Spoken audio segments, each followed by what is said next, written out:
Bonjour Thierry. Bonjour. Alors, est-ce que tu peux te présenter et nous parler rapidement de ton parcours? Alors Thierry Petit, j'ai 39 ans encore pour quelques mois, c'est important le 3 dans l'âge. Moi je suis ingénieur de formation, je suis entrepreneur internet, j'ai créé plusieurs boîtes. La première était Toutbeau.com qui était un comparateur de prix dans les années 2000 que j'avais cédé au groupe Liberty Surf quand Europat Web était très actif via Bernard Arnault dans l'internet. Et puis j'ai fait différentes aventures dans ma vie, dont un tour du monde de 2 ans notamment. En revenant de ce tour du monde, j'ai rencontré David Dayan, qui était historiquement concurrent de vente privée dans le monde physique traditionnel et avec qui j'ai créé Showroom Privé en octobre 2006. Alors justement, le showroom privé, tu peux en dire quelques mots? Alors Showroom Privé maintenant est un acteur incontournable du e-commerce en France et en Europe. On réalise 250 millions d'euros de chiffre d'affaires, donc on a créé la structure en octobre 2006, on s'est lancé en 2006, donc en seulement 5 ans on est passé de 0 à 250 millions, très forte croissance, 80% de croissance cette année, portée grosso modo par 5 piliers. Le premier c'est l'offre. On travaille pour faire en sorte de proposer les meilleures marques possibles au meilleur prix à nos membres. Le deuxième pilier, c'est notre marque, que l'on a cherché à fortement développer, car effectivement, on avait un déficit de notoriété pendant plusieurs années, qu'on a développé notamment par une belle campagne à la télé ces 2 dernières années, en France et à l'étranger. Le troisième pilier, pour nous, c'est notre logistique. On a lancé un service de livraison en 24 heures, qui est assez disruptif sur le secteur, là où la tendance dans le domaine de la vente privée est plutôt autour de 3 semaines. Quatrième pilier, c'est le mobile.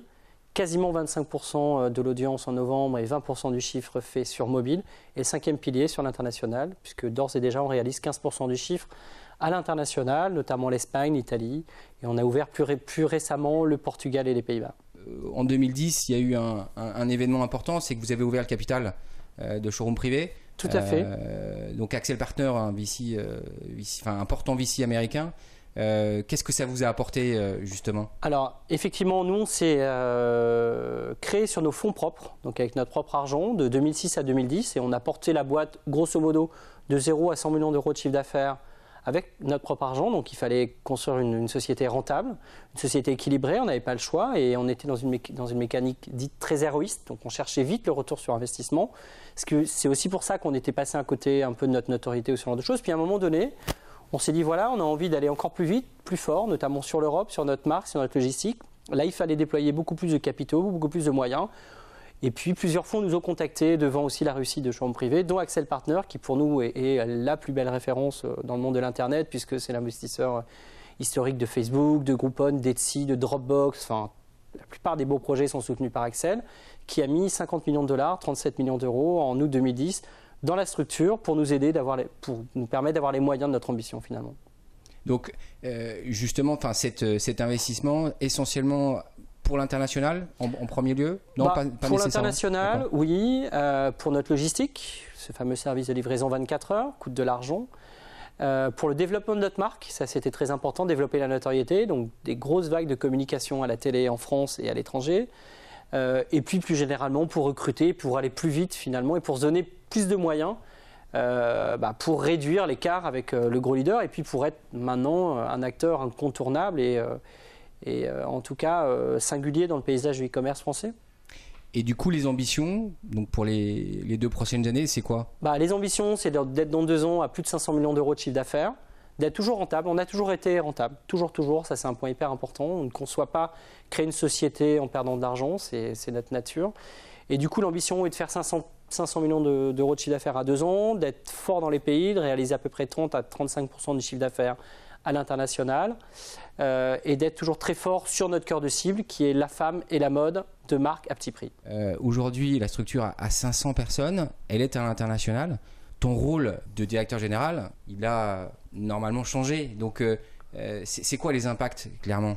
Alors, il a effectivement beaucoup changé. Ce qui a beaucoup changé, c'est le rôle d'un entrepreneur à un gérant d'entreprise, finalement. Alors, heureusement, on est 2 fondateurs très impliqués avec des terrains très distincts. David Dayan, mon associé, qui travaille vraiment sur la partie achat, marque, on va dire, et relations commerciales avec les fournisseurs. Et moi, sur la partie avec les membres, donc tout le reste à peu près. On a toujours fait en sorte effectivement d'essayer de prendre des gens jeunes à fort potentiel qui puissent nous accompagner dans la croissance, donc ce qui a été plutôt le cas, donc ce qui est intéressant parce que du coup tout le monde monte en même temps. Et puis notre rôle à nous, on est de moins en moins opérationnel, même si on essaie de rester toujours parce que c'est important de ne pas prendre trop de hauteur et d'être déconnecté des tracas du quotidien, à la fois des salariés, mais aussi des membres ou de nos marques, puisqu'on essaie toujours de satisfaire les trois. Le rôle a changé. Alors moi, pour le petit truc peut-être plus perso, j'ai toujours été un entrepreneur sur des petites structures. C'est-à-dire que j'aimais beaucoup créer. Développer, c'était moins mon truc. Alors, ça me saoulait souvent dès que ça devenait un peu gros. Là, pour la première fois de ma vie, je prends énormément de plaisir parce que, pour le coup, on a beaucoup de moyens. On a plus de moyens, on a des vraies équipes, on a des outils, on a des process, on a des technologies qui nous accompagnent dans ce développement et c'est super intéressant. On touche à tout, il faut parler de l'international. On vend à la fois des fringues, mais aussi on vend des diamants, on vend des jouets, on vend du vin avec des problématiques logistiques complètement différentes, des problématiques de prix différentes. Il faut être bon sur le mobile, il faut être bon sur les mobiles. Le mobile n'est pas pareil en France ou à l'étranger sur iPad, iPhone et Android. Il faut connaître également toute la problématique des réseaux sociaux. Donc il y a tous les jours des nouvelles choses et on se remet en permanence en question. Sauf que sur une structure un petit peu plus solide, avec plus de moyens, c'est hyper intéressant maintenant. Et je pense que je ne reviendrai pas, je ne suis pas prêt à revenir dans une expérience du coup from scratch, ce que j'ai toujours aimé faire.